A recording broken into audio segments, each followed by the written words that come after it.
Damn, the infamous 2017 Sony animation movie about emojis. When it comes to the absolute worst animated movies of all time, one of them you'll find is the Emoji movie for a large numbers of reasons, from its unoriginality, its stupid concept, as a film based on emojis is just a clear sign of Hollywood is running out of ideas, soulless advertising, and more. When it comes to me, after finally watching it in full, I can honestly say, yeah, it's bad, but I didn't fully loathe it with a burning passion as a lot of other people do. I was just very apathetic for the grand majority of it. This film is accused for ripping off far better animated films like the Lego Movie, Wreck-It Ralph, and Inside Out in particular.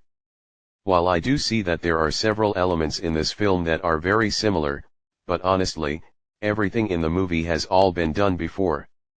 The outcast protagonist, Gene, and his story of wanting to be accepted by others, the love interest, Jailbreak, and the blossoming romance between her and Gene, the annoying comic relief, High Five, the villain, Smiler, the worrying parents, Gene's meh parents, use of popular music, pop culture references, fake-out death scene, dance party endings, message about being yourself, etc.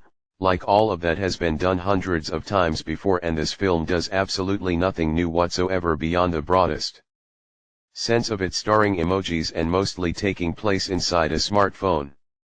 Seriously, if you guys wanted to see what a very cliched animated film is on autopilot, well, this is it.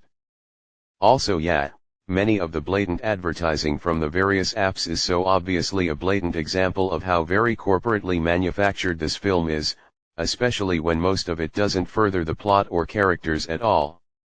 The most notable example of this when they spend a few minutes playing Candy Crush, which is actually my mom's favorite app game, and Just Dance, which is a great game Ubisoft franchise in my opinion, just to get Gene out of it. This film also sometimes doesn't really know how phones or even the internet work. For example, in the piracy app, the characters would come across internet trolls, which are big green ugly looking people, and that's not what internet trolls are. Internet trolls are random real people who make stupid and mean-spirited comments on the internet. Also, that fake-out death scene in the climax and how it was resolved was, I'm just gonna say, is complete bullshit. But however, despite all that, I still don't think this is the absolute worst animated film I've seen, as I do admittedly have some minor positives I can give it. Like the animation in general is very cute and smooth. I especially like the designs of those bubble pups from one of the apps, those things looked very cute. The music was fine, I especially liked the ending song Good Vibrations from Ricky Reed. While the film was largely unfunny, there was some occasional cute chuckles I got out of it. And while the characters are very bland and unoriginal, I do admit that Jailbreak herself is kind of cute. But overall, while I don't think it's as horrendously terrible as most people would view it, the Emoji movie was still a mostly boring, soulless, and unoriginal mess that felt like it should have had more development time.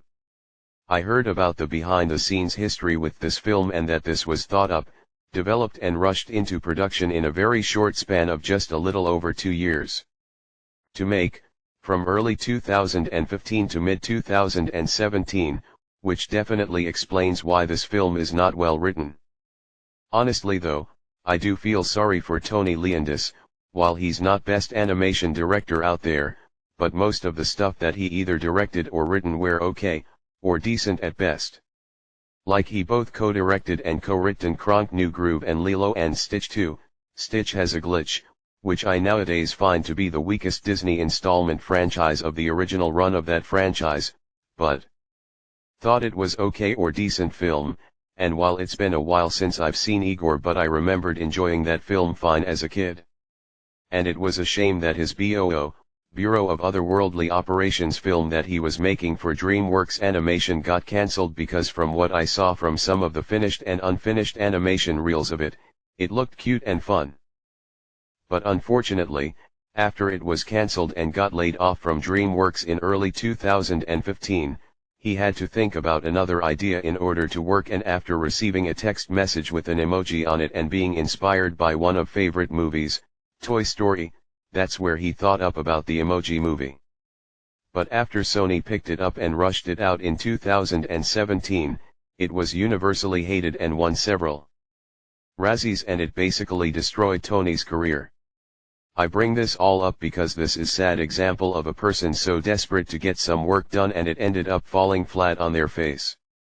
Despite the Emoji movie's reception, I'm just very happy that Sony Pictures Animation was able to quickly recover after this, as around a year and a half later in December 2018, they would release Spider-Man, Into the Spider-Verse, and that film was universally acclaimed and it saved Sony Animation, and nowadays, they've become one of the most beloved animation studios in the industry.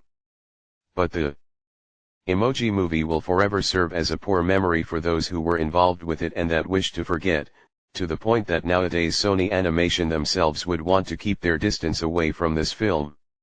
Overall, this film is just one big fucking fad, 2/10. Later.